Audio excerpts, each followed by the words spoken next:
Ok, buenas tardes a todas y todos. Agradecerles como siempre el tiempo y el espacio. Hoy tenemos el placer, el gusto y el honor de tener un buen amigo de Aciplas, al doctor José Roberto Vega, que nos ha dedicado un tiempo para conversar sobre un tema que es de especial trascendencia, no solo para el sector, sino para todo el tema de contaminación de mares y demás, que muy a menudo nos achacan a los plásticos y donde hay mucho que la ciencia tiene por decir. Agradecerle a don José la participación, su ya reconocido profesionalismo y especial atención, y pues dedicarles a todos ustedes una buena tarde de mucho aprendizaje de la mano del doctor Vega. Así las cosas, José, la audiencia es tuya. Muchísimas gracias de nuevo y estamos para servir. Muchas gracias, Jaime y Angie, por la invitación para participar en esta charla. Realmente para mí es un gusto poder contribuir un poquito que sea a lo que tiene que ver con la esterificación de la terminología de microplásticos y tratar algunos mitos y realidades que hay en torno a esta problemática que nos envuelve desde unos años para acá. Voy a quitar mi imagen para no cargar tanto el internet y cuando termine pues me vuelvo a conectar.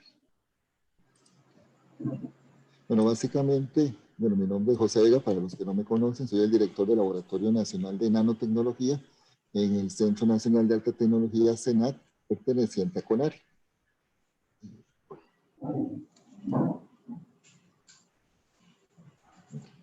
Las temáticas que voy a tratar hoy involucran lo que es la definición de nanotecnología, de lo que hay en Costa Rica, específicamente en el Nanotec, como para dar un contexto de por qué yo como científico y el laboratorio como centro de investigación estamos interesados en la temática de microplásticos. También los temas de materiales, tipos de polímeros, que son realmente los plásticos, los nanoplásticos, los nanomateriales, esa definición tampoco clara todavía de lo que son microplásticos, su clasificación, los orígenes, cómo se espera cuantificar la toma de muestras, por ejemplo, que pinta muy complejo todavía. También algunas alternativas y soluciones como el reciclado, las biorefinerías y aspectos de economía circular que pueden involucrar a los polímeros naturales como a los polímeros sintéticos. Algunas regulaciones y legislaciones que hay en torno a los microplásticos que son muy recientes en los últimos 2 o 3 años. Y también me gustaría ser claro en que esto es apenas un aporte a lo que uno espera a la hora de mitigar un problema donde pues uno trata de crear conciencia, pues apoyar proyectos de prevención y reducción de la contaminación en general por micropartículas, no solo por microplásticos, en un enfoque que sea íntegro, incluyendo la educación y considerando a todos los actores de la sociedad y responsables de la problemática generada, que somos todos nosotros realmente. Y todo esto obviamente bajo un contexto de evidencia meramente científica. Bueno, básicamente la nanotecnología es una ciencia y tecnología convergente y emergente. Es un término que se comenzó a profundizar ya a principios de este siglo, del siglo XXI. Involucra siempre tener pues productos en el mercado, ¿no? Es una mezcla de ciencias y tecnologías que lo que espera es mejorar la calidad de vida del ser humano y también incluye a otras áreas como lo son las TICs y la biotecnología. Básicamente, para poderlo definir, tenemos que considerar la combinación de ciencias y tecnologías, pensar que vamos a mejorar o crear nuevas propiedades de un material, nuevas aplicaciones, y estamos hablando de escalas muy pequeñas de ese nuevo producto comercial. Y como son escalas muy pequeñas, pues tenemos que usar equipos muy especializados, como este que tenemos aquí en la fotografía, que es un espectrómetro de fotoelectrones emitidos por rayos X, conocido como XPS. Ya en el contexto de prefijo de medidas, estamos hablando de escalas muy pequeñas. En la escala micro, en microplásticos, estamos hablando, si hablamos de metros, pues 10 a la menos 6 metros es un micrómetro. Mientras que, o una micra, que también se conoce la palabra micra. Y en el caso de los nanómetros, estamos hablando de 10 a la menos 9, todavía 3 órdenes de magnitud más bajo que el micro. En ese caso, si uno lo ve en el contexto de las moléculas y de los átomos que están muy relacionados con la temática nano, es como si tomáramos 10 átomos de hidrógeno y los colocáramos uno a continuación del otro. Básicamente, la nanotecnología consiste entonces en modificar átomos y moléculas para fabricar un producto, trabajando a escala atómica y molecular. Y lo curioso de esto, y que hace muy conflictivo el estudio de los nanoplásticos, por ejemplo, es que muchas de las reglas ordinarias de la física y la química no se cumplen. Sus propiedades como color, fuerza, conductividad, reactividad, por ejemplo, son muy diferentes a sus, ¿cómo se llama? A los mismos, pero a una escala mayor. El impacto de la nanotecnología ha sido a nivel mundial muy grande. La vemos en alimentos, en dispositivos médicos y farmacia. Este mismo computadora o teléfono por el que ustedes están viendo esta conferencia ya es producto de la microelectrónica y de los nanomateriales aplicados a nuevos dispositivos. También hay muchas modificaciones en polímeros, en plásticos, en construcción, electrónica, y también hay mucha influencia en lo que son las actividades humanas, el diario vivir. Y Costa Rica no se quedó atrás. Aspectos como la biodiversidad, la nanomedicina y la nanofarmacia, lo que es nano y microelectrónica, ustedes saben ya que las empresas de dispositivos médicos son las que más aportan a nuestro país en el sentido de divisas. Y en ese sentido, pues, es muy importante que, pues, que el país esté metido dentro de toda esa corriente de altas tecnologías. Tanto así que incluso, bueno, en el año pasado el actual gobierno sacó una estrategia nacional de bioeconomía donde incluye muchos de los aspectos del empleo de polímeros, tanto de origen natural como sintético, dentro de la bioeconomía para el desarrollo del país en los próximos 10 años. La nanotecnología ha tenido puntos muy importantes, la creación de la Nanotec en el 2004 y la incorporación en distintas secretarías y comisiones, como esta, la Secretaría Técnica para la Gestión de Sustancias Químicas, donde también se creó un subcomité, que es el subcomité de nanotecnología. También la incorporación a las buenas prácticas de laboratorio de la Comisión de la OCDE, donde nos permitió ser invitados a formar parte en otro grupo que tiene que ver con nanomateriales manufacturados y probablemente toda la temática de nanoplásticos, incluso de microplásticos, podría ser tocado a través de la OCDE y por medio de la Nanotec. Y también otros entes muy importantes para el país, como el INTECO, que es un creador de normalización en el país, donde ayudamos a la creación del Comité Técnico Nacional 060, Nanotecnología y de Biotecnología 070. Y participamos en otros comités que están involucrados, por ejemplo, los plásticos, los biomarcadores moleculares, los textiles, etcétera, que nos interesa mucho ese tipo de materiales. Bueno, el Nanotec pertenece al SENAT, como ustedes bien saben, y se encuentra ubicado en el edificio de CONAR, pertenece al Consejo Nacional de Rectores, y básicamente pues tiene como objetivo investigar en el área de la micro y nanotecnología, enfocado en bio y nanoestructuras, también ser un centro de laboratorio para la formación en nanotecnología, en colaboración con instituciones y programas académicos y establecer alianzas estratégicas. Esta alianza que tenemos con ANSIPLAS es parte de esos objetivos que tenemos porque contribuyen con el sector productivo del país. Básicamente todo lo que se hace en el laboratorio en beneficio de la sociedad costarricense se encuentra enmarcado en el modelo de la triple hélice, donde, bueno, el director que junto con la dirección del SENAT y los otros directores de los otros laboratorios del SENAT, vemos el rumbo de todos estos laboratorios, como el CENIBIO de la Nanotec, el CNSA y el PRIAS. Y bueno, básicamente la Nanotec tiene este sistema de formación donde involucra una unidad de prestación de servicios, la parte de investigación, vocaciones científicas y todo lo que tiene que ver con procesos de regulación y certificación, y todo esto es regido bajo la funcional que es la que administra los fondos del laboratorio. Básicamente, las áreas de trabajo del laboratorio involucran lo que es investigación, extensión, docencia, innovación y proyectos de arte y deporte, con la idea de tener productos útiles a la sociedad costarricense, involucrando a socios como las universidades, centros de investigación, el gobierno y las empresas. Básicamente, lo que es investigación, desarrollo e innovación en el laboratorio se divide en 3 áreas, que son ciencias de la vida, vocaciones científicas y regulaciones.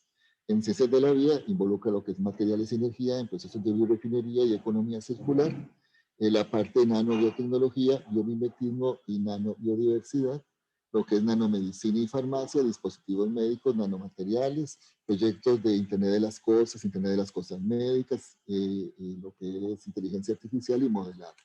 En la parte de vocaciones científicas, en un programa grande que se llama Nanoprofesor, que involucra todo lo que son los procesos de olimpiadas en ciencias y química, proyectos de talentos con el Ministerio de Educación en STEM y lo que es alta dotación también con el Ministerio de Educación.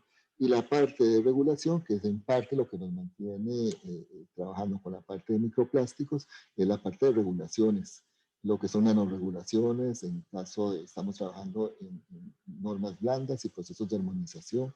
La acreditación de laboratorio en la norma 17025 es muy importante para nosotros, sobre todo para servir a las empresas de materiales como polímeros, dispositivos médicos y farmacia, lo que es nanometrología, la participación en diferentes comités como los que ya mencionamos y el impacto a la sociedad costarricense de la nanotecnología, todo esto en miras a la innovación.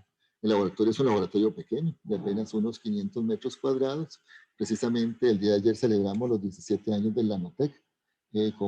Tenemos el viceministro de Ciencia, Tecnología, Telecomunicaciones e Innovación como invitado especial y dimos una serie de charlas pues ayer en toda la mañana.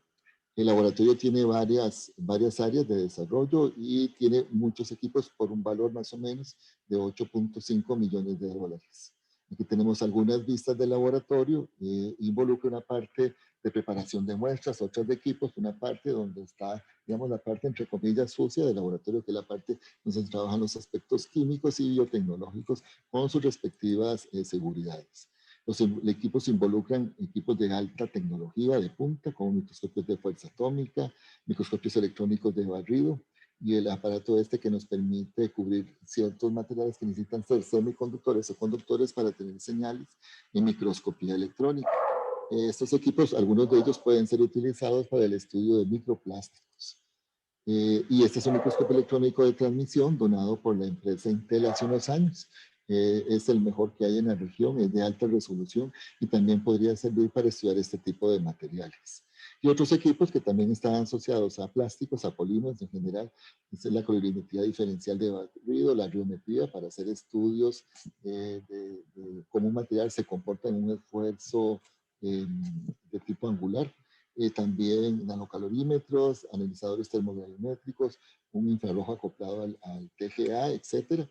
Este equipo que es de reciente adquisición, que es un equipo que nos permite estudiar biomarcadores moleculares para estudiar cáncer, y otros equipos que nos permiten hacer estudios como virometría, microscopía, óptica, infrarrojos, secuenciadores de ADN, centrífugas, todo lo que tiene que ver con cromatografía, tanto de permeación gel acoplada a GPC para pesos moleculares de polímeros, un cromatógrafo de gases, un aparato para hacer estudios bajo condiciones de casi gravedad cero, aguas, una extrusora de filamentos que nos permite tener filamentos de termoplásticos con nanopartículas para hacer estudios de la influencia de estas nanopartículas en los plásticos y otros equipos generales de laboratorio.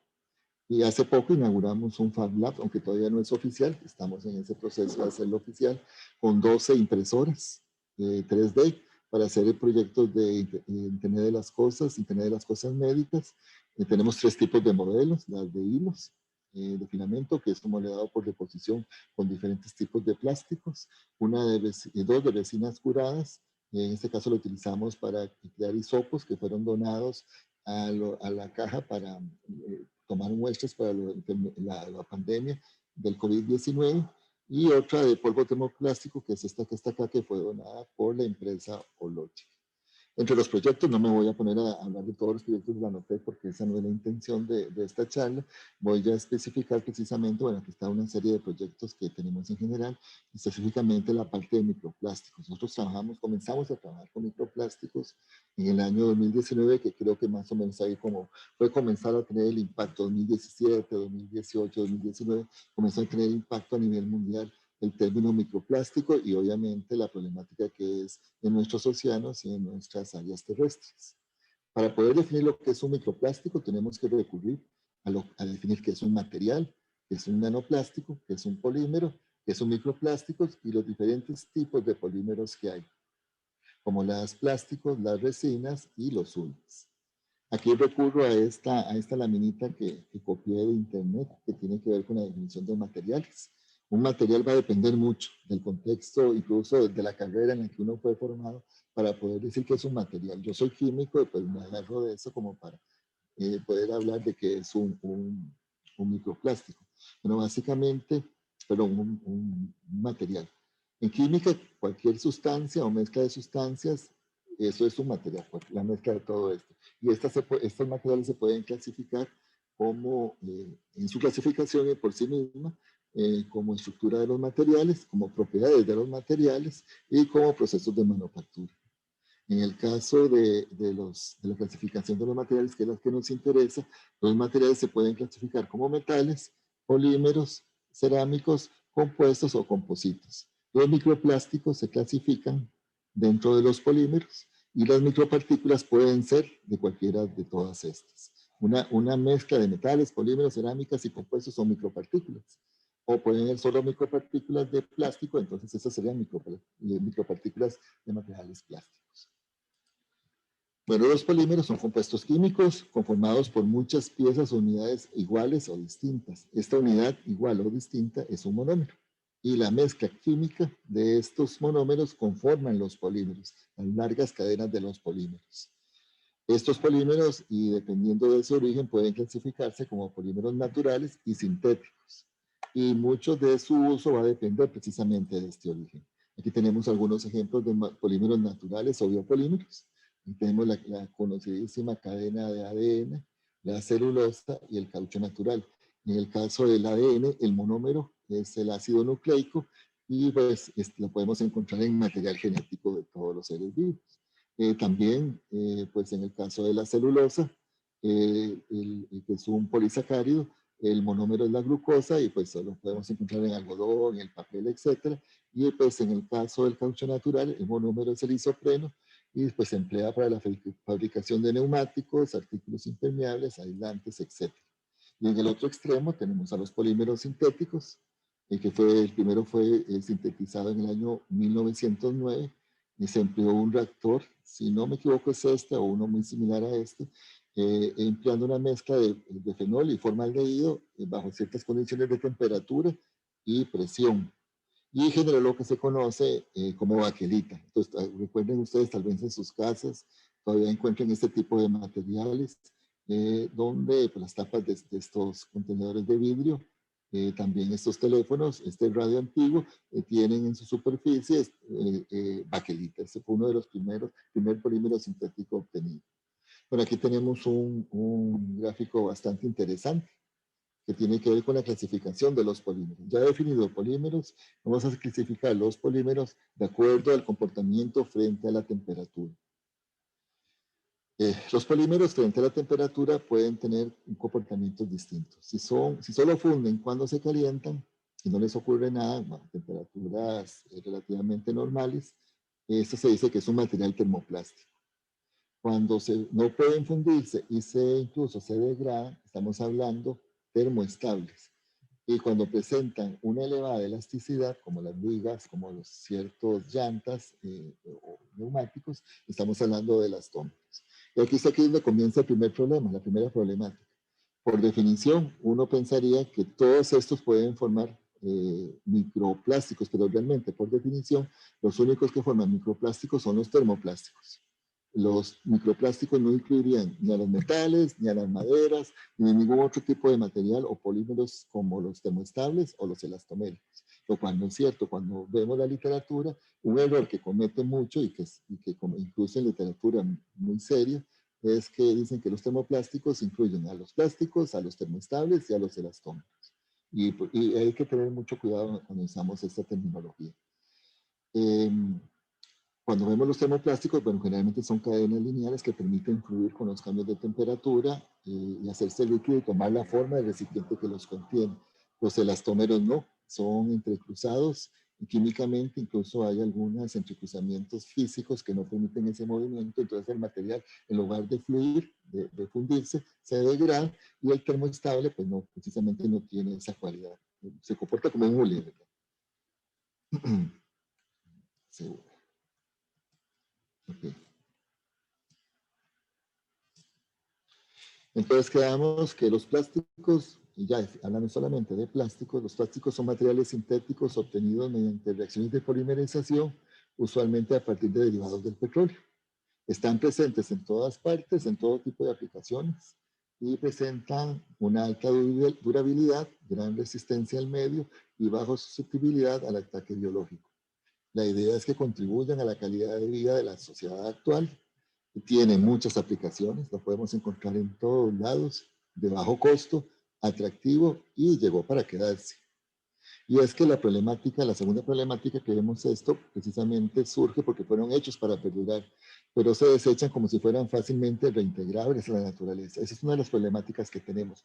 La naturaleza no sabe qué hacer con los plásticos y nosotros no hemos aprendido a cómo vamos a disponer de forma adecuada de esos residuos. Para poder identificar los plásticos, existe un código de identificación que facilita el reciclaje y su acopio, que es el triángulo de Moebius, creado en 1970 por Gary Anderson, que era estudiante de la Universidad de California, y no solamente nos ayuda a comprender la naturaleza, el origen, la naturaleza del polímero que está involucrado con un numerito, sino que ayuda a indicarnos de qué material está hecho y también informa al centro de acopio dónde debe ser clasificado y si estos son o no reciclables o su facilidad para ser reciclado. Conforme aumenta el numerito que está dentro de este triangulito, él nos está indicando que el material cada vez es más o se resiste más a ser reciclado. Aquí tenemos algunos ejemplos, por ejemplo, el uno es el PET, polietileno tereftalato, que se utiliza para hacer envases, botellas, bandejas, fletes, y que puede ser reciclado para obtener este otro tipo de materiales, otros envases, incluso algunas textiles para obtener este tipo de ropa, ¿verdad? El PET, que es el polietileno de alta densidad, es ese que se emplea para hacer este tipo de contenedor, bolsas para el supermercado, etcétera, y que una vez reciclados pues nos permiten hacer bolsas de basura y otros tipos más robustos, pero que también pueden ser fácilmente empleables. El cloruro de polivinilo, que es el número 3, es el que nos permite hacer tuberías, caños, molduras para ventanas, puertas, etcétera. Las bolsas para los sueros son hechas de PVC y que una vez reciclado puede ser utilizado para hacer suelas de zapato, caños para construcción, muebles de jardín, etcétera. El número 4 es el polietileno de baja densidad, que es el que se utiliza para hacer bolsas, este tipo de caños para agua, aislación de cables, películas para productos agrícolas, films, y una vez reciclado nos permite hacer incluso lo que se conoce como maderas plásticas, tuberías, recipientes para aguas, etc. El polipropileno, que se utiliza para hacer enseres domésticos, piezas para automotores, caños, películas para envoltorios. Aquí vemos las famosas envoltorios de papas y de meneitos, ¿verdad? Incluso las agujas que se emplean, que son plásticas, son de polipropileno. Y una vez reciclado nos permiten hacer ese tipo de materiales y así respectivamente con los otros. Bueno, ahora caemos en la definición de micronanoplástico contra micronanopartícula. Un microplástico son aquellos plásticos, vean el signo de asteriscos, que miden entre 5 milímetros y 1/3 de milímetro. Y un nanoplástico son aquellos plásticos que situados entre 1 a 10 nanómetros hasta 200 nanómetros. Estas son definiciones que fueron obtenidas por parte de un documento argentino denominado Residuos Plásticos en Argentina, su impacto ambiental y en el desafío de la economía circular. Desde el año 2020 fue editado por la Academia Nacional de Ciencias Exactas y Físicas y Naturales de la Argentina y su autora fue Norma Sbarbati, que es especialista en estos temas. Aquí vemos, por ejemplo, que las nanopartículas están clasificadas entre 1 a 10 a 200 nanómetros y las micropartículas de 5 a 1/3 de milímetro. ¿Qué ocurre en el medio? Entre 200 y 330.000 nanómetros. Pues no se sabe. Esa definición ya adolece de una parte de una definición que debería ser correcta. Y vamos a ver que las definiciones, que esta es la tercera problemática, las definiciones van a depender del origen de las referencias.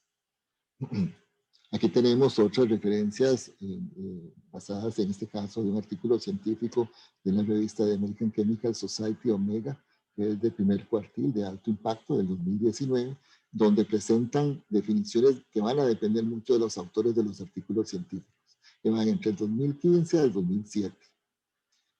Nos hablan de los nanoplásticos, microplásticos incluyen una nueva categoría que son los mesoplásticos y pasan a los macroplásticos. Y vemos pues toda una definición. Pues básicamente nosotros usamos en nanotecnología entre 1 a 100 nanómetros y entre 1 a 200 nanómetros para definir que estamos en el rango de nanotecnología. Pero aquí lo que son microplásticos va a depender mucho de los autores. Esta otra información que viene de Oriva, una empresa que se dedica a la venta de equipos de laboratorio de caracterización de muy alto nivel, vemos otra definición donde incluyen los submicroplásticos, entre lo que son los nanoplásticos y los microplásticos, y también hablan de los macroplásticos, y van a depender de ese sentido. Ellos definen a los microplásticos como entre 1 micra y 5 milímetros. Es decir, como les digo, en la problemática cuarta lo que vimos es que existen muchos orígenes para definir lo que es un microplástico con respecto a su tamaño. En el libro de la publicación del Programa de las Naciones Unidas para el Medio Ambiente, el PNUMA, en asociación con la World Resource Institute, pues definen, va a depender de cada país definiciones, ¿verdad? Básicamente todas están en torno a los 5 milímetros. Aquí vemos en Canadá, y todas igual o menor a 5 milímetros. Los Estados Unidos es igual, inferior a 5 milímetros. Lo mismo que en Suecia, en Reino Unido, los diferentes países que conforman el Reino Unido. Básicamente ellos salen de menos de 5 milímetros, sin dar menores detalles en los nanoplásticos u otras clasificaciones de otras fuentes bibliográficas. Bueno, los microplásticos y los nanoplásticos se definen por su tamaño como micro y nano, valga la redundancia, por su forma geométrica, las esferas, los pellets, los triángulos, etcétera. Incluso hay muchos microplásticos que no tienen una forma definida. Y también por la función para lo cual fueron creados, como microplásticos intencionales o primarios y microplásticos accidentales o secundarios. Aquí la problemática es que, sobre todo en el caso de los nanoplásticos, es que la forma y el tamaño de las nanopartículas definen su comportamiento. A escala nanométrica, las propiedades físicas y químicas van a ser muy diferentes que a una escala mayor. Por lo tanto, el tratamiento de la muestra, su caracterización y su comportamiento van a ser muy, muy diferentes que a una escala mayor. Okay. Bueno, veamos los primeros microplásticos primarios intencionales. Son los que se usan directamente o como precursores de otros productos. Incluyen a la fibra sintética, los pellets industriales, las microperlas o microbeds agregados a productos cosméticos. Y también van a depender, su forma y su origen van a depender de su uso final. Pueden ser esféricos, cilíndricos, discoidales o cúbicos. Y las microperlas son muy utilizadas como exfoliantes en la industria cosmética y en algunos países y en algunos estados de Estados Unidos ya fueron prohibidas. Y los secundarios o los accidentales están conformados por los fragmentos de otros artículos de plástico más grandes, son producto del deterioro continuo de los plásticos, existen en muchas formas y variedades este tipo de materiales. Incluyen a las fibras de poliésteres, nylon, acrílico y otros textiles sintéticos presentes en la ropa, y también partículas de neumático, redes de pesca, colillas de cigarrillos, alfombras, entre otros. Los factores de deterioro entre el mar y los ambientes terrestres son muy diferentes. En la Tierra, en los ambientes terrestres, la mayor influencia es la temperatura y se degradan a una mayor velocidad precisamente que los del mar. También la abrasión física ocasionada por los golpes, el viento y la luz ultravioleta pues afectan mucho a los plásticos para formar los microplásticos en ambientes terrestres. Y en el caso del mar, pues lo que es la luz ultravioleta, la abrasión física por el oleaje o el movimiento en los ríos y las altas temperaturas. Y aquí en este mismo libro que les mencionaba hace un momento, del PNUMA, nos hablan de lo que son las micropartículas. Y aquí hay algo muy curioso que es un poco contradictorio con lo anterior. Hablan de que las micropartículas son partículas artificiales de plástico añadidas intencionalmente a productos de consumo. Es decir, que sacan de un solo, digamos, borrón, ¿verdad? Sacan, deja de lado los polímeros termoestables y a los elastómeros, así como otros materiales no poliméricos. Ellos solamente dicen que las micropartículas son partículas artificiales de plástico añadidas. Ellos como que están utilizando la micropartícula como un sinónimo de microbet. Con respecto al tamaño, bueno, ya lo hemos hablado, que eran de menos de 5 milímetros y hablan también definiciones de microplásticos primarios y secundarios. Bueno, ¿de dónde vienen los microplásticos en los océanos? Porque esa declaratoria que dio en el año 2017 la ONU que donde alertaba sobre la importancia de ver qué hacíamos con esa contaminación tan grande en nuestros océanos. Se habla de 51.000 millones de partículas microplásticas en el mar. Bueno, básicamente el origen de los micropartículas primarias, bueno, ya lo sabemos que vienen del lavado de las telas, también de las micropartículas añadidas a dentríficos, limpiadores faciales, aguas residuales que contienen micropartículas y pasan a través de las tuberías a los ríos, a plantas de tratamiento que no son capaces de filtrar. Y por el otro lado tenemos a las micropartículas secundarias, que a través de los alcantarillados pasan a los ríos y por los efectos del movimiento, la luz ultravioleta, estos residuos, y la mayoría desechados por nosotros mismos en una mala disposición, se convierten en microplásticos que a través de ciertos microorganismos organismos marinos, pasan a través como alimento al cuerpo, ¿verdad? A través de la cadena alimenticia humana.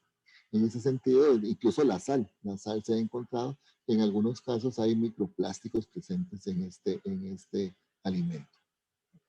Entre las cosas que dice este documento de la ONU, se habla incluso que en este momento aún, y yo estuve verificando en varios artículos científicos de este año, no existe evidencia científica que indique cuál es el efecto en la salud humana. Esos efectos aún son desconocidos, no son concluyentes todavía. Bueno, ¿de dónde provienen los microplásticos de los océanos? Básicamente, la principal fuente van a ser los textiles sintéticos, de un 35%. Luego los neumáticos, a través del rozamiento de los neumáticos en las carreteras, que son empujados por los vientos hacia los ríos, y estas llegan así al mar.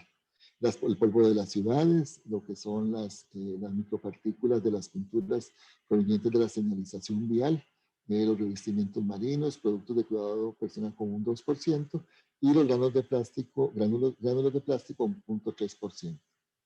Aquí es muy importante remarcar que la principal problemática que uno ve de esto es que las principales fuentes de microplásticos, que son los textiles, los neumáticos y el polvo de las ciudades, son muy difíciles de controlar. Y realmente va a ser muy, muy difícil poder ver qué podemos hacer con esto, y no solo esto. Y si uno ve, por ejemplo, de dónde proviene toda esa basura plástica mal dispuesta por el hombre y los microplásticos producidos, podemos ver lo siguiente. En el caso del plástico, la basura plástica, el principal fuente proviene de China, como un 2.21. El segundo proviene de India y el sur de Asia, con 1.99 millones de toneladas por año. El tercero proviene de África y Oriente Medio, con 1.53 toneladas por año. Y el cuarto, el este de Oceanía, con 1.30 millones de toneladas por año, incluye también Oceanía.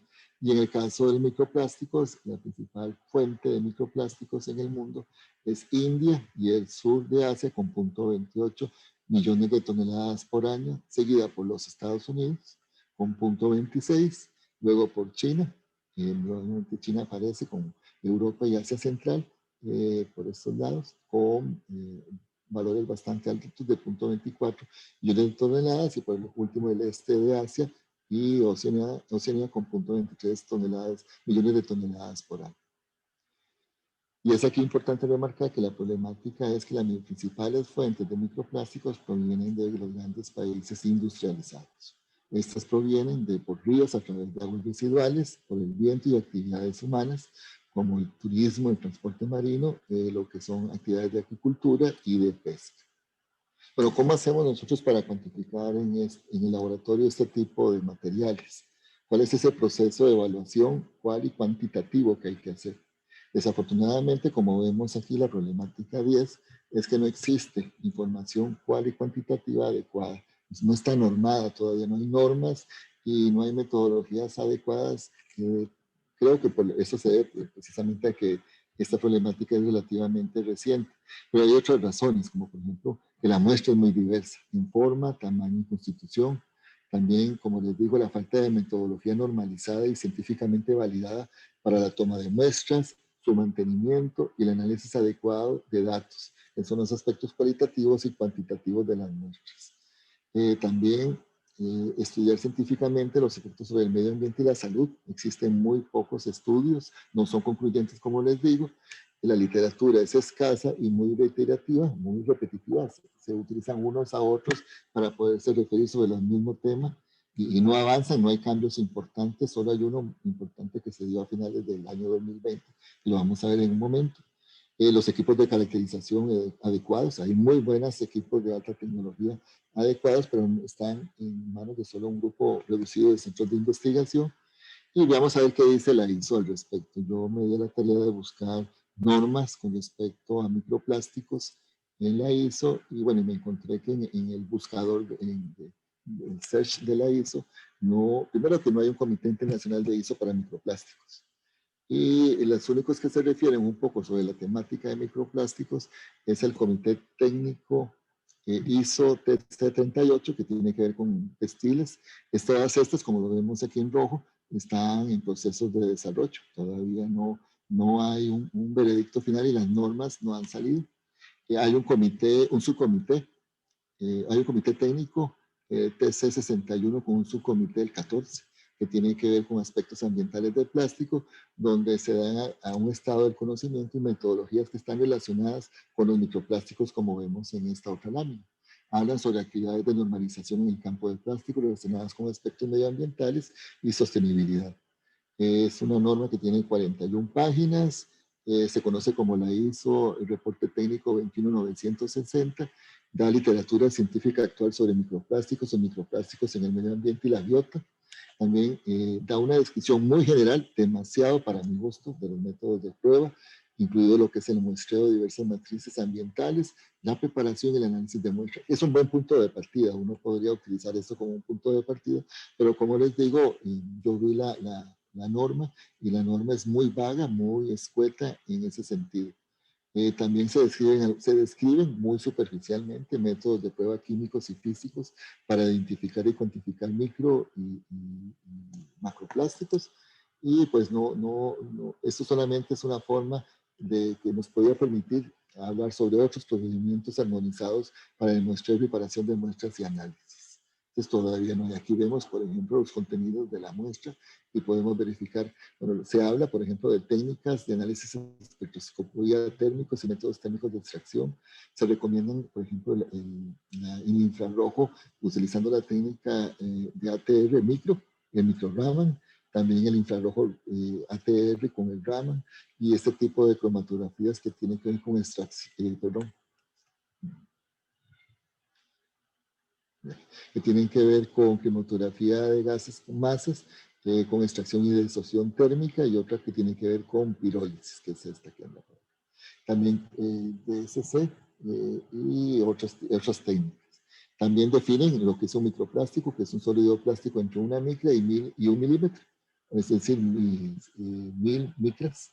Y también lo que es un nanoplástico, que es un plástico menor a una micra, que son definiciones un poco vagas igual. Entonces la problemática en este punto es que no hay un comité internacional de la ISO para microplásticos y algunas normas relacionadas mencionan metodologías y proponen la necesidad de realizar procesos adecuados, pero no nos indican y no hay métodos armonizados ni estandarizados. Me di la tarea de buscar artículos científicos.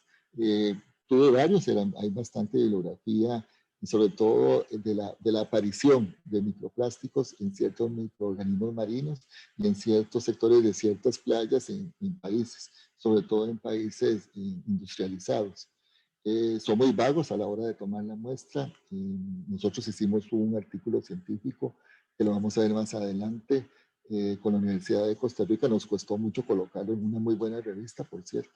Y en ese sentido, precisamente, parte de las críticas de artículos de editoriales que nos rechazaron inicialmente ese artículo científico fue precisamente por algunos problemas a la hora de tomar muestras y manejar los resultados de forma científicamente o de forma estadística. Bueno, esta revista es la American Chemical Society Omega del año 2019.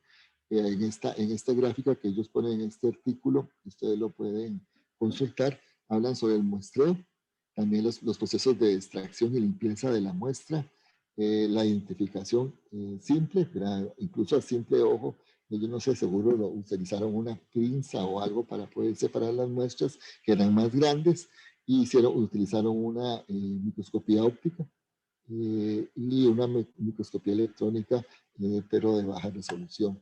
Y usaron otras técnicas para confirmar los materiales. Utilizaron la técnica de cromatografía de gases, masas con pirólisis, también termogravimetría, calorimetría diferencial de barrido y microscopía electrónica de barrido, empleando la técnica de DDS para identificar elementos. Y pues parece ser que los resultados obtenidos son bastante interesantes en ese sentido. Aquí hay una fotografía de esos resultados. Obviamente que esos son los más fáciles de captar, tienen tamaños relativamente grandes y pueden ser tomados con pinzas utilizando en algunos casos un microscopio común y corriente. Las muestras son complejas, ¿verdad? Vemos que son mezclas de poliestireno, con polietileno, con poliamidas, con polipropileno, etcétera. Y cuando uno la ve a simple vista, ese es el tipo de muestra que uno puede encontrar una vez que se limpió la muestra, la toma de la muestra, se limpió y quedó exenta de suciedad. Este tipo de muestras son muestras muy complejas, no solamente por la forma, la cantidad y la variedad de estos materiales. Hay dos técnicas especiales, que es la microinfrarrojo y la microraman, que vamos a ver más adelante. Aquí hay otro artículo científico publicado en esta revista científica, la Environmental Science Technology, con un alto factor de impacto también, 9.028 en el primer cuartil. Aquí hablan sobre la técnica de extracción y desorción térmica y la técnica pirolítica de cromatografía de gases, masas. La preparación de la muestra es muy compleja, la toma de la muestra también es bastante compleja, todo un estudio para tomar muestras que fueran pues significativas a la hora de hacer el estudio científico y obviamente pues también la utilización de los plásticos de referencia para hacer los estudios en cromatografía encarecen bastante este tipo de ensayos. Y obviamente, ¿cuáles tenemos? Ellos están utilizando aquí, suponiendo que la muestra tiene 5 tipos de polímeros, pero pueden haber más y eso no están contemplados en los estándares empleados. Hay también un estudio bastante más cercano a nuestro país, uno que se hizo en El Salvador y que fue publicado en el último número de una revista de la Universidad Francisco Gaviria de El Salvador. Este artículo, fue trabajado por el doctor Rainer Christoph, de grata memoria, por cierto, y en varios puntos de la costa salvadoreña tomaron muestras. Y como vemos, y que él lo dice en sus conclusiones, los resultados presentan una amplia incertidumbre. Vemos que las incertidumbres son demasiado grandes como para llegar a resultados pues, que uno diga que son concluyentes. Ellos hablan, por ejemplo, que el 85% de los microplásticos recolectados fueron filamentos. Obviamente esto es concordante con lo que decimos que la mayoría de ellos provienen de los textiles o de las redes de pescadores. Y también que el 15% el resto estaba conformado por fragmentos. También existe diferencia significativa al comparar la densidad de los microplásticos, que es esto que les menciono, y que esta va a depender mucho si la época es lluviosa o si la época es seca. Es probablemente algunos de los resultados que se presentan en ese estudio. Y pues también pues que se necesita irse más, utilizar otros tipos de técnicas. Los estudios en grados y posgrados en las universidades del mundo pues han seguido su curso, son bastante los casos que tenemos. Estos son solamente 5 ejemplos que tomé de los 30 o 40 tesis que encontré. Una de Suecia, de la Universidad de Armstrong, las personas que hicieron este estudio vinieron a Costa Rica a hacerlo, tomaron las muestras en Costa Rica. También de Alemania, de la Universidad de Rostock.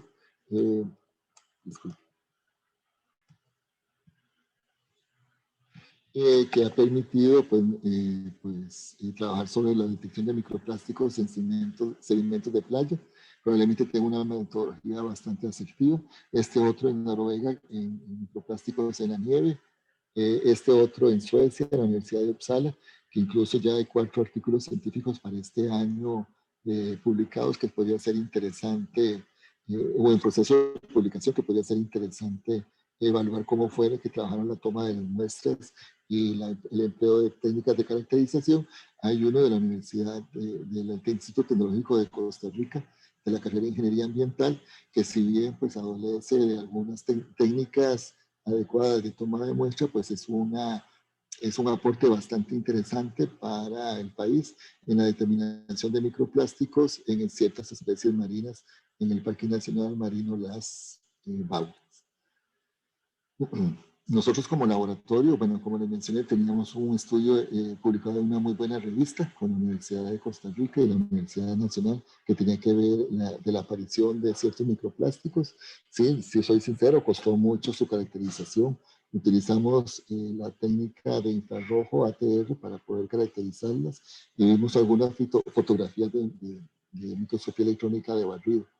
Tenemos un estudio de tipo de evaluación de artículos científicos review con Argentina y con la Universidad de Buenos Aires y la Universidad de la República de Uruguay, junto con el ANOTEC, que está en proceso de evaluación y que tiene que ver precisamente con todos esos gaps de investigación que hay en sistemas acuosos a la hora de estudiar microplásticos.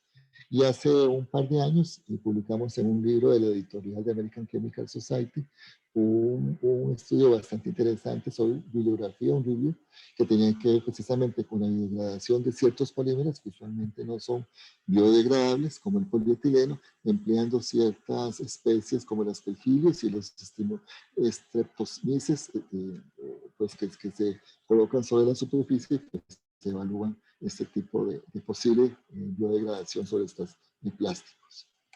Básicamente, bueno, aquí hay una recomendación que es el empleo de estas 4 técnicas para hacer análisis, que son la cromatografía de gases, tanto la pirolítica como la de extracción y de desorción térmica, y están relacionadas con masa, las dos. Y también se puede utilizar esta que tiene que ver con un arreglo de infrarrojo similar, parecido a lo que tiene que ver con el ATR, y esta otra que es la micrografía de Raman. Esta me parece una metodología espectacular. Realmente la preparación de la muestra, una vez que esta es tomada, limpiada y puesta a punto para ser analizada, es prácticamente colocarla sobre la superficie del equipo y tomar la determinación. Aquí vemos, por ejemplo, que este equipo de la empresa Oriva, que se llama Explora Nano, es de muy alta...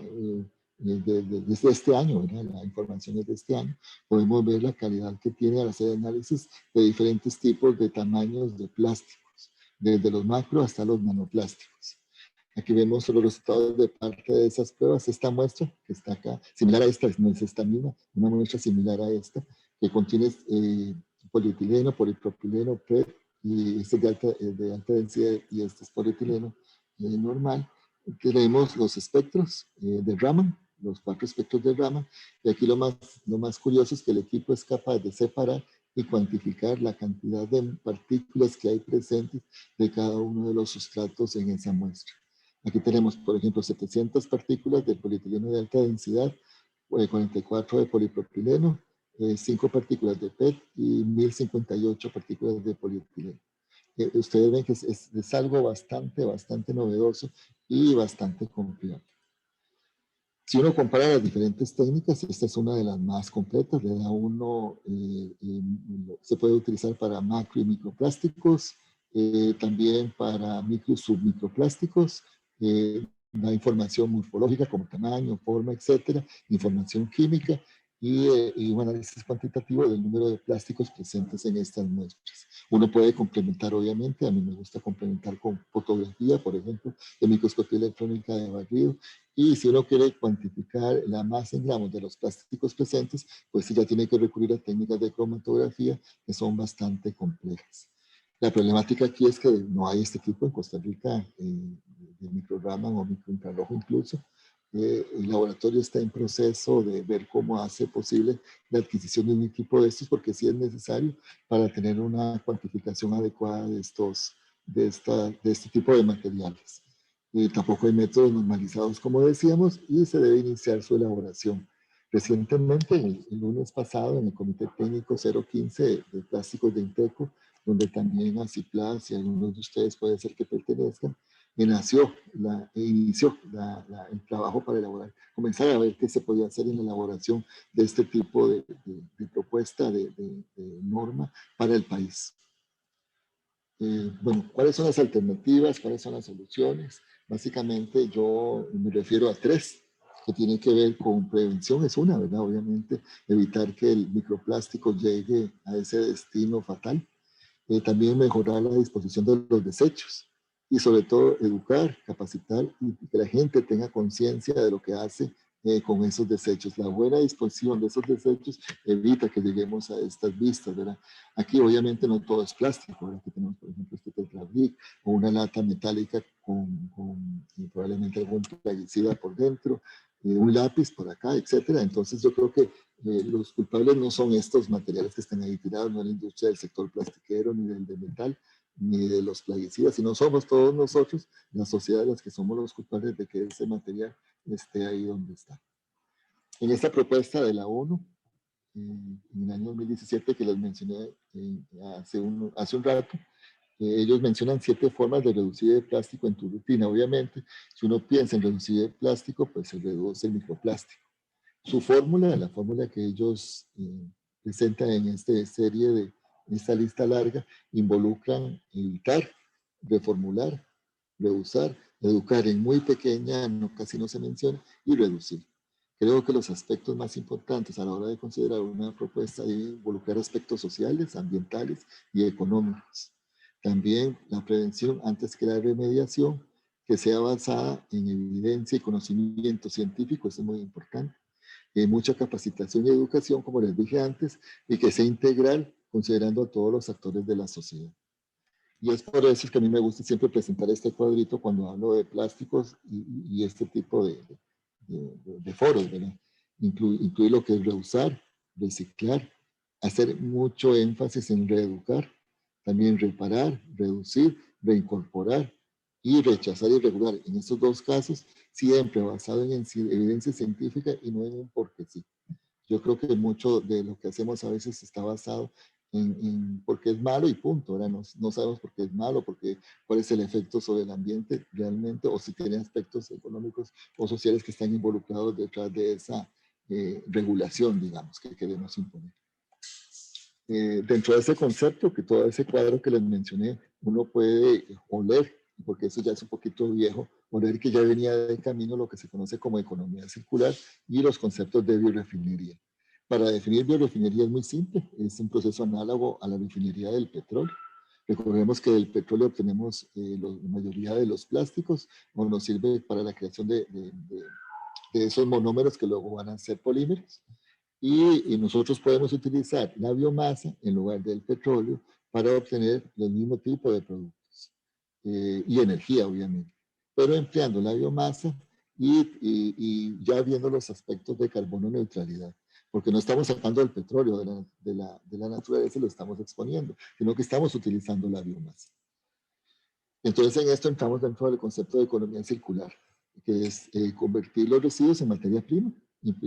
Puede implicar un segundo uso, reusar, reparar, reciclar, revalorizar, ¿verdad? Energéticamente los residuos que no se pueden reciclar. También meternos entre lo que es la economía de la funcionalidad, que es implantar un sistema de alquiler de bienes o desmontarlos para reutilizar sus piezas válidas.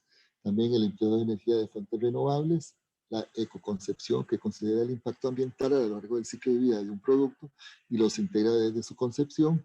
Y también lo que es la ecología industrial y territorial, que es un modo de organización industrial en un mismo territorio. Bueno, hablando de una de las posibles alternativas y que se emplea mucho en la actualidad desde hace muchos años, es precisamente los procesos de reciclaje, que es un proceso mediante el cual los desechos plásticos se convierten en nuevos productos o se utilizan para crear productos nuevos. Los residuos se someten a un proceso que vamos a ver más adelante, como este que es el reciclador mecánico, que consiste en separar los plásticos por clase, lavarlos y triturarlos hasta convertirlos en pequeños trozos y luego mezclarlos con productos nuevos para pasarlos por extrusor y obtener nuevo objeto de plástico. Entonces digamos que son uno de los que más se utilizan. También hay otros que nos permiten la recuperación energética del material, donde es un proceso de pirólisis o despolimerización a cierta temperatura, generalmente entre 250 a 500 grados centígrados en ausencia de oxígeno, que nos permite finalmente obtener gasolina, queroseno, diésel, etc. Y otro que es el reciclado químico, que nos permite, por ejemplo, en el caso del PET, obtener mediante ciertos procesos de hidrólisis, por ejemplo, alquilina, ácido nítrico, productos monómeros para otro tipo de polímeros. La metanólisis, también glicólisis y otros procesos que nos permiten obtener pues, nuevos materiales. El reciclaje no es fácil, las características de los polímeros son complejas, no es un producto como una sal o no es un alcohol, por ejemplo, que son productos muy simples de caracterizar. Cuando nosotros hablamos de reciclaje hay que tomar en cuenta muchas cosas, que es toda esta larga lista de cualidades que hay que considerar. Pero quiero remarcar tres. El procesamiento del plástico es complejo. Obviamente, todas estas características de constitución, configuración, orientación y cristalinidad, así como la distribución de tamaños moleculares, hacen que este tipo de material sea muy complejo a la hora de ser reciclado. Y aquí es muy importante que hay pérdida de propiedades cada vez que un material es reciclado una y otra vez, hasta llegar a un punto en que ya el material no se puede utilizar más. Y en ese punto estamos llegando al número finito de reciclado, ya que el material se degrada. Bueno, en el concepto de economía circular, nosotros como laboratorio, en conjunto con la Universidad Nacional, yo trabajo en el laboratorio de polímeros de la UNA también desde hace 30 años. Hemos trabajado con la parte de los polímeros, pero más bien del tipo natural. Hemos identificado mediante normas la presencia de celulosas y ligninas que tienen ciertas características de ser biopolímeros y a partir de ellos obtener otros biopolímeros de interés comercial, y esto ha permitido la creación de redes de trabajo, la presentación y la organización de eventos internacionales. También los aspectos de energía han sido muy importantes y nos ha permitido obtener no solo energía, sino biopolímeros, bioplásticos, polímeros biodegradables, plásticos compostales y biodegradables, etc. En el caso específico, por ejemplo, de la piña, voy a hablar de la piña porque ha sido uno de nuestros productos estrella durante todos estos años. De la estrella básica, de la piña, básicamente se pueden obtener dos productos principales y el jugo, que son la lignina y la celulosa, y otros componentes que no son menos importantes, pero que no voy a referirme en esta tarde. De la celulosa se puede utilizar, por ejemplo, para obtener telas como el rayón, la nitrocelulosa, los vidrios de seguridad, que son los acetatos de celulosa, también como excipiente y relleno en materiales y alimentos y productos farmacéuticos, bueno, y obviamente el papel. Hay un producto estrella dentro de la celulosa que es la nanocelulosa. Y la nanocelulosa tiene el potencial muy importante. Se cree que en la actualidad hay un mercado creciente de 4.2% y de 8.2 billones de dólares anuales. Se puede utilizar en muchos productos. Se cree que ese es el plástico del futuro ya. Básicamente, bueno, podemos obtener láminas de plástico con múltiples aplicaciones como chips. Los televisores de la nueva generación son tan delgados como una lámina de plástico y flexibles, por lo cual les permite ser enrollables. Entonces, probablemente mucho de esa migración que podríamos hacer para mitigar el efecto de los microplásticos podría ser una celulosa, que al fin y al cabo es un polímero natural y que puede tener ciertas características de biodegradable. Aquí hay algunas publicaciones científicas que hemos hecho en el laboratorio. Estas son mezclas de nanocelulosa con sedimentos para mejorar propiedades. Pertenecemos a una red iberoamericana, la Nanocelia, que está relacionada con la obtención de nanocelulosa. Y pues algunos artículos científicos en ese estilo. Y no solamente nos hemos dedicado a la parte científica, sino también a calcular los aspectos económicos y rentabilidad de este tipo de material. Se encontró que era pues rentable. Y tiene valores de Bank y la TAMR, que es la tasa mínima aceptable de retorno al rendimiento, pues bastante aceptables.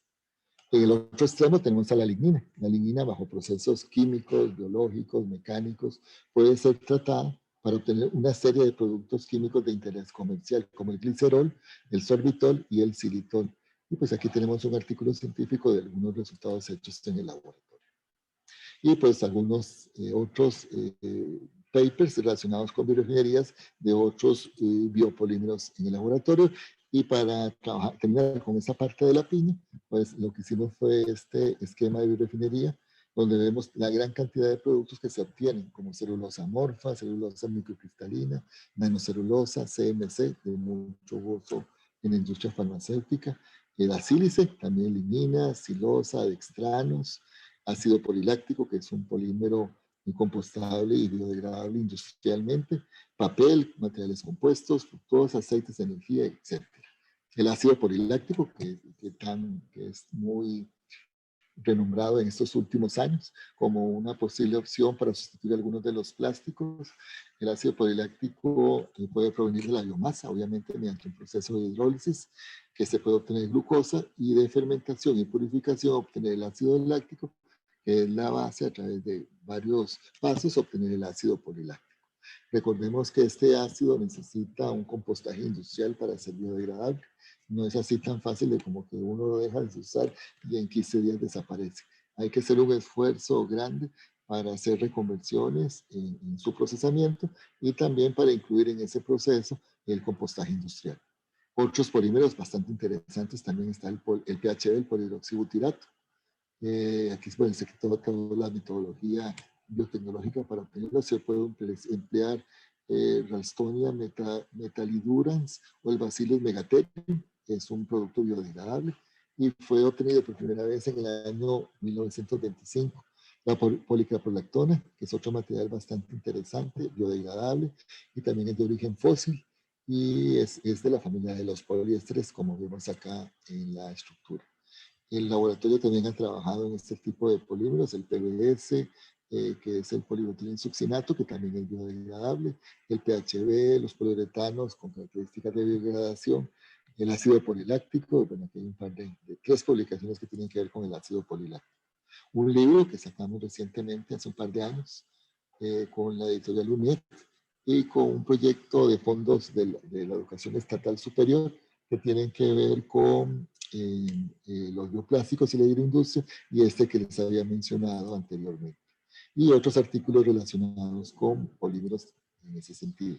Hay un artículo, un estudio muy interesante donde se modificó un poliol, o biopoliol, como le llamó la persona que trabajó en este tema.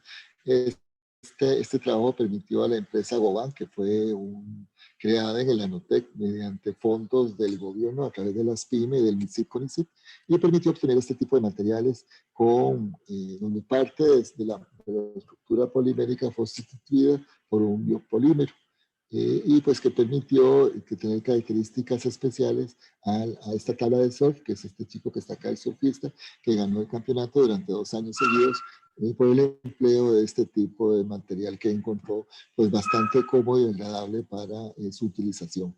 La empresa FIPCO, con el laboratorio hemos estado trabajando durante algunos años con botellas de ácido poliláctico, precisamente por las características de tener la capacidad de ser biodegradable tras un compostaje industrial. El laboratorio pertenece a varias redes interesantes. Una de ellas es estas que tienen que ver con otras áreas de conocimiento del laboratorio, pero específicamente una que se llama la red Alpa Pacha, que es una palabra que significa quechua, que significa gran extensión de tierra, donde compartimos el trabajo con Chile, Argentina, Colombia, Ecuador y Panamá. Y en este caso, pues la idea es trabajar en todas estas problemáticas que les mencioné anteriormente, en metodologías basadas científicamente en tomas de muestras y el análisis de resultados de diferentes muestras en ciertos lugares de las costas latinoamericanas del Océano Pacífico. Bueno, ¿qué estamos haciendo como laboratorio ante todo esto? Bueno, el laboratorio tiene un área dirigida por la máster Melissa Camacho, que tiene que ver con normalización, nanometrología, acreditación y regulación, ya que el laboratorio está siendo acreditado precisamente en la norma ISO 17025, y nos conviene a nosotros mucho trabajar en este tipo, no por conveniencia, sino para aportar realmente a la sociedad costarricense todo el conocimiento que nosotros podríamos ofrecer en este tipo, diferentes tipos de áreas. Tenemos un par de artículos relacionados precisamente con la medición, uno de ellos incluso apoyado por la NIST de los Estados Unidos para trabajar con patrones de referencia, que es una una necesidad muy importante a esas escalas, sobre todo en nanotecnología, lo que se conoce como nanometrología, la incorporación del laboratorio y la creación de diferentes comités técnicos nacionales, como les mencionaba anteriormente. Creo que uno podría pensar en desarrollar un comité técnico o subcomité de microplásticos adscrito al de plásticos. Ya vamos a comenzar a trabajar en este CTN 15 de plásticos, en temáticas de microplásticos, pero podemos pensar en un nuevo comité para aportar de forma más significativa en un solo tema relacionado con microplásticos. El laboratorio ha trabajado en muchas temas de normalización de riesgos, vocabulario, seguridad y salud ocupacional, etcétera. Como para ir viendo la parte de legislación, que es algo que nos interesa a todos, en este mismo libro que hemos estado viendo a través de esta conferencia, vemos, bueno, el libro presenta una sinopsis de los enfoques regulatorios para el control de las bolsas de plástico, otra que tiene que ver con productos desechables, otra que tiene que ver con la parte de microplásticos, que digamos que es como una tercera parte del documento. Básicamente, incluye lo que son características de leyes y reglamentos nacionales, definiciones, prohibiciones, productos incluidos, exenciones, fechas de introducción, países involucrados, medidas de carácter voluntario, iniciativas voluntarias, etc. En este sentido, bueno, el documento no dice el año en que fue publicado, por lo que presenta y por las referencias se me hace que es entre el 2017 y 2018. Presenta resultados interesantes, por ejemplo, de los países que tienen prohibiciones de microplásticos. Vemos que son los que tienen verde oscuro, que generalmente son los países de primer mundo, ¿verdad? Y algunos que tienen propuestas de ley, como la India o Brasil. Si uno lo ve en comparación entre países con sí y con no, ¿verdad? Vemos 184 países sin leyes o reglamentos para el control de microplásticos y solamente 8. Es una muy pequeña proporción con respecto a los que no tienen reglamentos o leyes relacionadas con microplásticos. En África no hay, en América Latina y el Caribe tampoco. Y en el caso del Pacífico hay 2 países, en Europa hay 4, y en América del Norte, que son Canadá y los Estados Unidos, pues también tienen en esta temática. Aquí vemos, por ejemplo, en el caso de Canadá, un reglamento sobre micropartículas en los artículos de tocador, que salió en el 2017, este de los Estados Unidos, que salió en el 2015, que tiene que ver con ley de aguas sin micropartículas, y este del Reino Unido, que son varios reglamentos de medio ambiente, en Inglaterra, Escocia, Gales e Irlanda del Norte, pero son reglamentos, se quedó en esa escala.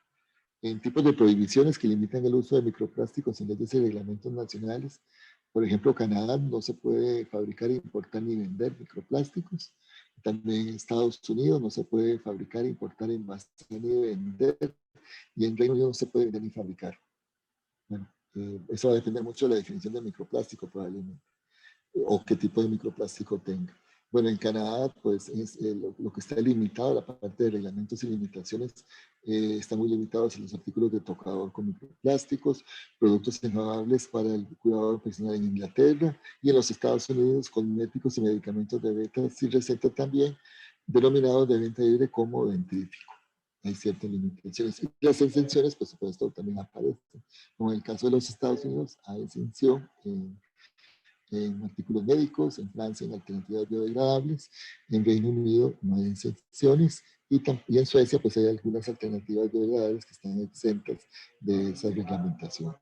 Estados Unidos, por ejemplo, en California sacó una ley de agua potable segura en California de microplásticos, donde requiere que la Junta Estatal de Control de Recursos Hídricos adopte regulaciones que requieran pruebas anuales e informe de la cantidad de plásticos en el agua potable, incluida la divulgación pública de esas cantidades. Y en el Consejo de Protección de los Océanos, Estrategia Estatal de Microplásticos, involucra el desarrollo, adopción e implementación de una estrategia estatal de microplásticos para desarrollar una mayor comprensión de los riesgos de los microplásticos en el medio marino y buscar soluciones para el problema creciente. Esto salió hace apenas 3 años, en el año 2018, en octubre. Hay otro documento más reciente, en el año 2019, de la Comisión Europea, que da un nuevo background, introducción a los que son plásticos y microplásticos. También introduce ya los nanoplásticos de forma oficial. También habla sobre políticas para prevenir y reducir la polución con microplásticos y la cooperación global. Aquí ya se habla de que esto fuera ya en términos globales. Y el tema que ellos introducen, que me llamó mucho la atención, es haciendo a la ciencia parte del debate, lo cual no era tomado en cuenta hasta el 2019 en otras referencias que hemos citado anteriormente. Entonces, digamos que aquí es por primera vez se considera la ciencia como parte de ese debate. En otro documento más reciente, todavía de diciembre del 2020, tendrá unos 9 meses de haber salido este documento, habla sobre resultados de microplásticos intencionales en el Comité para Evaluación de Riesgos y el Comité para Análisis Socioeconómico. En este caso, se consideran los aspectos socioeconómicos que no se habían considerado en los otros documentos. Y sí, lo que sí me doy cuenta es que estos documentos no superan las inconsistencias de las definiciones encontradas en todos los documentos anteriores, ni en tamaño, ni la forma, etcétera, de estos materiales. Y más cerca de acá existen un par de redes y de trabajos apoyadas por el SICA, en el primer caso no solo por el SICA, sino por la Agencia de Cooperación Alemana, la GIS, en una red que se llama Caribe Circular, que tiene un proyecto para prevenir residuos plásticos en los mares de Centroamérica y el Caribe. Y en la red Redamar, y ninguno de los dos participa Costa Rica. Es un poco extraño, pero no estamos involucrados.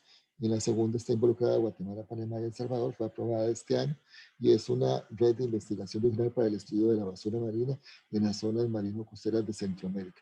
En este caso yo creo que más orientada hacia la parte de educación con niños jóvenes y la sociedad civil.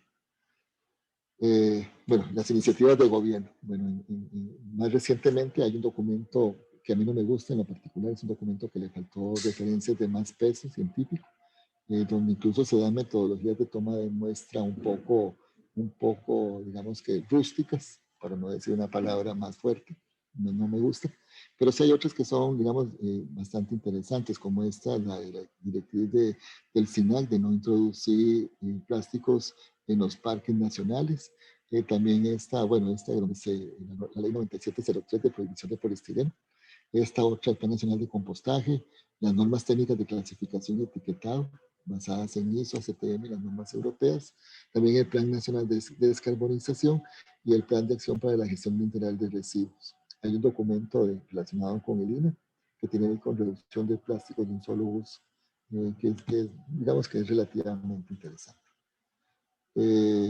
También está la organización OneSea, que recientemente creó un grupo de trabajo en un documento donde dice promoviendo leyes para la protección de nuestros océanos. Se habla sobre los objetivos que tiene este grupo. La idea es promover leyes de protección de nuestros océanos con el apoyo de la sociedad civil y las comunidades costeras, donde toman 4 temas, que son microplásticos, colillas de cigarro, redes de pesca y retornabilidad. Aquí está una lista de personas que han sido convocadas en algunas de esas comisiones. Ahí están las respectivas minutas y algunos resultados de los grupos de trabajo. Se espera, bueno, la idea final de esta comisión de microplásticos es crear una discusión multidisciplinaria para generar criterios técnicos y de derecho comparado para la generación de una propuesta que atienda la contaminación por microplásticos en Costa Rica. El laboratorio ha tenido, digamos que una idea bastante fuerte pensando en los aspectos científicos y de educación de la sociedad costarricense. Este año hemos tenido 18 eventos en los cuales en la mayoría de ellos se tratan temas relacionados con estas problemáticas. El lunes pasado tuvimos este evento que tiene que ver con los 17 años del laboratorio. Tocaron algunos temas relacionados con bioeconomía circular y biorefinería. Y en este que fue organizado por el Financiero y por la Coca-Cola, pues habló de algunas herramientas, que era el tema era herramientas para producir y construir en forma sostenible e innovadora. Y se habló también de aspectos de la economía circular bajo los aspectos de nanotecnología. Para concluir, y ya ahí termina cerrando esto, nada más quiero decir que todo aporte a la mitigación del problema de los microplásticos debe incluir a la concientización, la prevención y la reducción mediante un enfoque integral de educación y capacitación y considerando a todos los actores de la sociedad responsables de la problemática generada bajo un enfoque de evidencia científica. Y definitivamente este tema está aún en pañales y la información es muy reiterativa y muy autorreferenciada. Todavía hay mucho por hacer para poder dejar los términos base muy claros, muy fuertes, contundentes, científicamente establecidos, estadísticamente reportados, para poder dar conclusiones acertadas respecto a lo que son los microplásticos. Y muchas gracias. Bueno, muchísimas gracias. José, ya puede tomarse un vasito con agua después de esta hora y 17 minutos que nos dio de exposición muy amablemente. Sí, abogado. Y pues, bueno, Sí. nos quedan unos 13 minutos según la agenda que habíamos establecido para a las 4:30 de la tarde. Las personas que tuvieran hacer una consulta, por favor, si gustan levantar la mano sobre algunos de los aspectos que presentó José. Particularmente me llama mucho la atención, antes de dar la palabra, el tema que concluías, la última conclusión, de que todavía está en pañales, y que hay reiteración en las referencias de los estudios, lo que nos lleva a que es necesario hacer estudios y que Costa Rica no está lejos de eso, ¿verdad? Que podríamos nosotros hacerlo. Adelante, tiene la mano levantada Eric Blanco. Sí, buenas tardes. Primero que nada, agradecerle a José por esta charla. Pues si bien sabemos, la mayor problemática que tenemos a nivel global, pues es el calentamiento global, valga la redundancia, los gases de efecto invernadero por muchísimo, y pues obviamente también la contaminación de algunos materiales. El comentario más que una pregunta, es basado en algunas cosas que también he leído, algunos reportes, inclusive el mismo estudio que hizo la UCR, y obviamente toda la información que nos está dando José Vega al día de hoy. Vemos que, por ejemplo, el mundo de la moda hace más del 8% de los gases de efecto invernadero, ¿verdad? De acuerdo a la misma ONU, en otros libros he leído del 9%. Acabo de, por cierto, terminarme el libro de Cristiana Figueres al respecto. Y por otro lado, vemos que los microplásticos que encontramos en el mar son mayormente textiles, ¿verdad? O sea, provenientes de textiles y de caucho también. Entonces, me llama la atención que básicamente a veces le disparamos al ratón y no al elefante, ¿verdad? Porque yo personalmente... A los vasos, y a las bolsas. Sí, exactamente.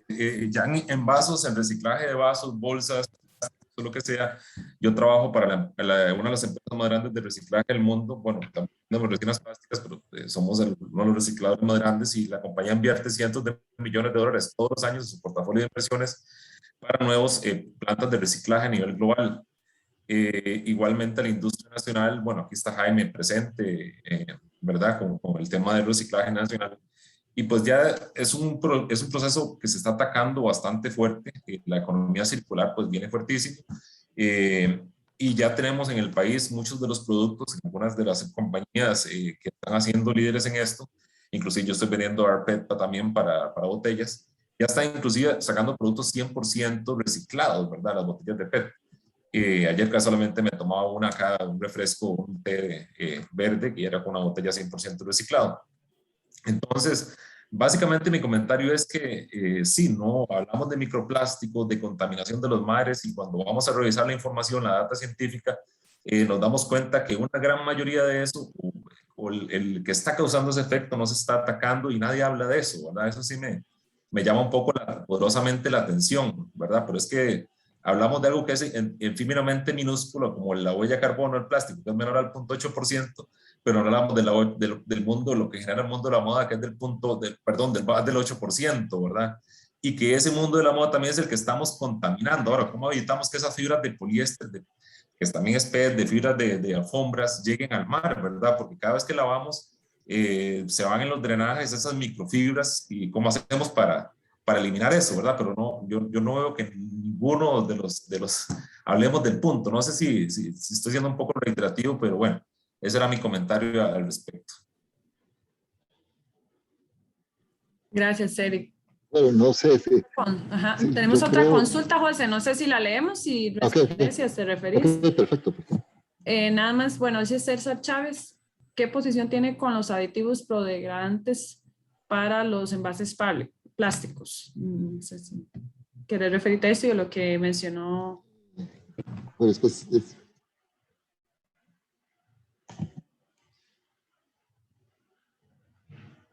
creo que se quedó pegado. Ahí te estamos escuchando. Creo que se quedó pegado, Angie, no te escuché. ¿Me estás escuchando? Sí. Ok. Bueno, con respecto a la primera pregunta, es muy complejo, Eric. Yo creo que una de las cosas que tiene que ver el ser humano son aspectos de vanidad, ¿verdad? Eso de las modas. Yo no tengo nada contra la industria de las modas, ni los cosméticos, ni nada, pero a veces, incluso hasta el uso de artefactos electrónicos, donde pues al final cambias tu teléfono todos los años, incluso antes, o estás comprando ropa por una moda, o incluso yo prefiero comprar una camisa cara buena que me va a durar 20 años, sino una que me dura un año, ¿verdad? De ciertas marcas. Entonces yo creo que a favor de eso, en ese sentido, yo tiraría más por prendas con fibras naturales y que fueran de mejor calidad, para incluso filtros en las lavadoras, por ejemplo. Ya hay algunos filtros que utilizan sistemas que no permiten el paso de las micropartículas. Entonces, pues, pensar en todas, hay soluciones, ¿verdad? O por lo menos ideas para bajar, tratar de disminuir toda esa contaminación. Yo creo que a veces uno piensa que no puede aportar mucho, pero pequeños aportes hacen un gran todo, ¿verdad? Yo creo que en ese sentido, cualquier cosa que hagamos puede ser. Y con respecto a la utilización de sustancias degradantes de polímeros, bueno, no, específicamente no sé a qué se refiere con la pregunta. Si me dicen en alguna en especial, pues podría decir, porque conozco varias, y en ese sentido, pues me llevaría horas pues hablando de esos materiales.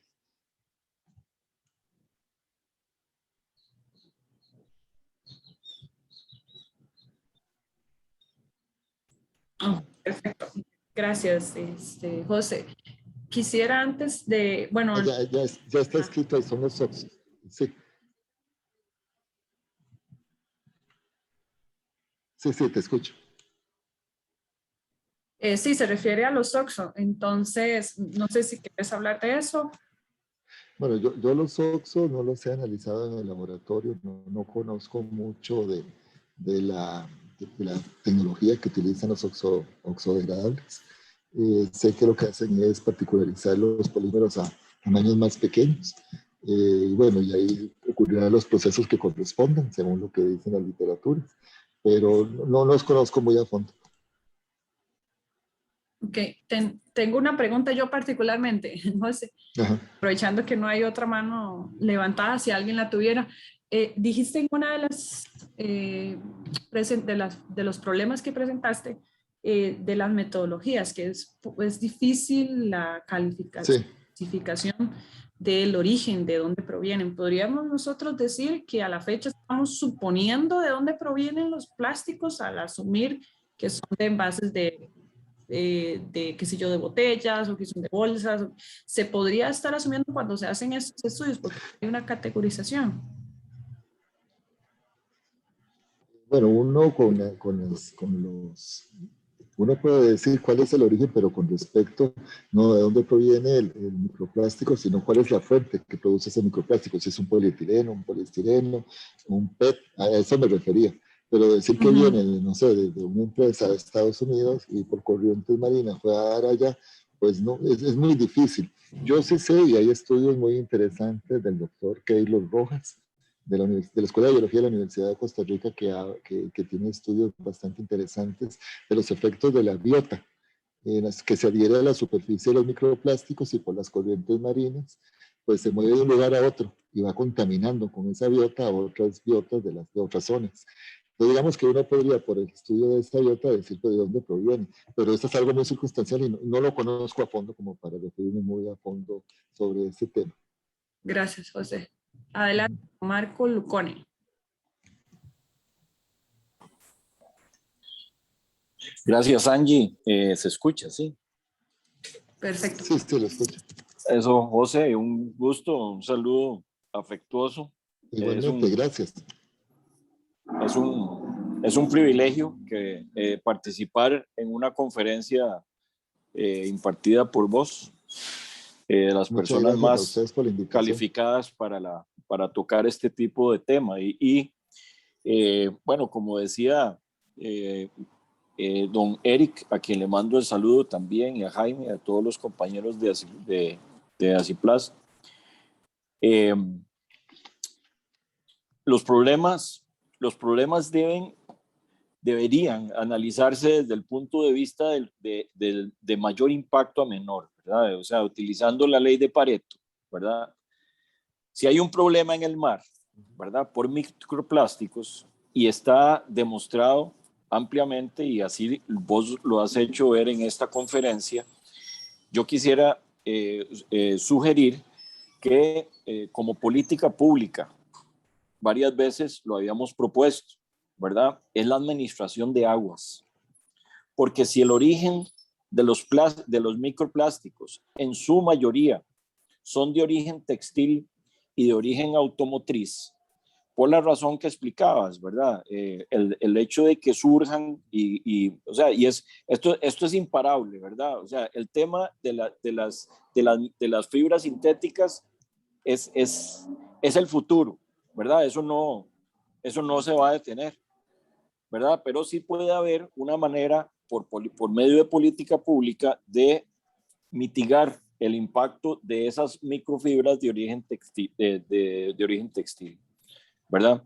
Y es implementando políticas de administración de aguas, no solo desde el punto de vista del Código de Construcción para que cada casa tuviera los filtros necesarios en la gestión de las aguas, ¿verdad? De lavado, por lo menos, ¿verdad? Que eso fuera parte del Código de Construcción. En otro orden y de mayor impacto, ¿verdad? Nosotros tenemos una gran oportunidad como país. Costa Rica tiene su condición de generar la mayor parte de residuos en la meseta central, ¿verdad?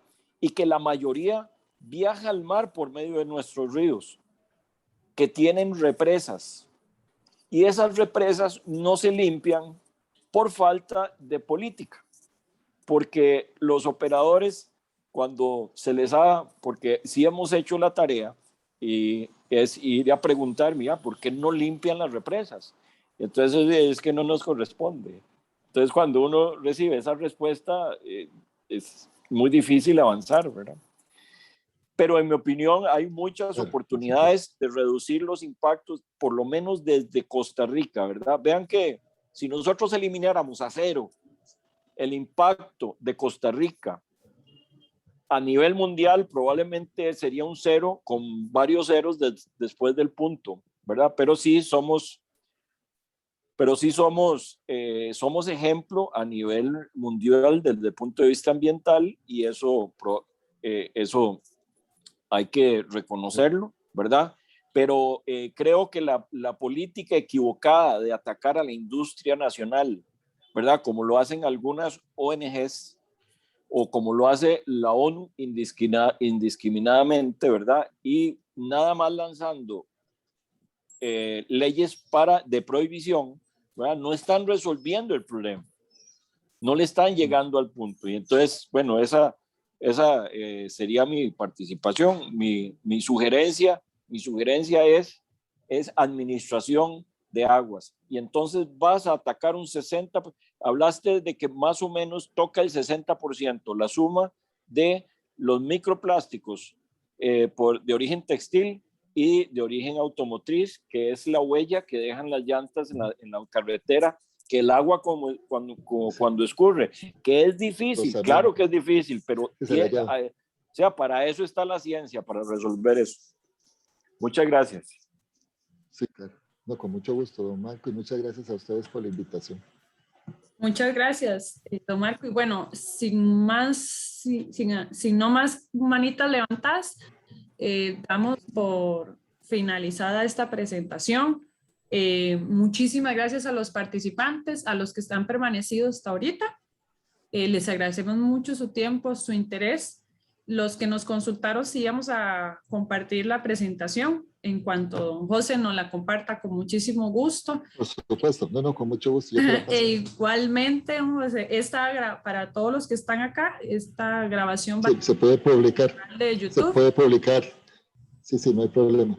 Perfecto, y va a estar en YouTube para todos que estén interesados en nuestro canal. Nada más nos buscan como Cámara Costarricense de la Industria del Plástico y ahí están todos los videos que hemos subido, entre esos que vamos a subir. Sin más, les agradecemos mucho. Desde Aciplast estamos muy interesados en tomar una actitud propositiva y asumir como es un rol compartido sobre la responsabilidad en estos temas que van en la línea de prevención y pues tratar de ver cómo solucionamos lo que ya hemos hecho mal. Así que muchísimas gracias, José. Que estén muy bien todos. Gracias a ustedes y feliz tarde. Buenas tardes y seguimos adelante. Hasta luego, que estén muy bien. Feliz tarde, hasta luego.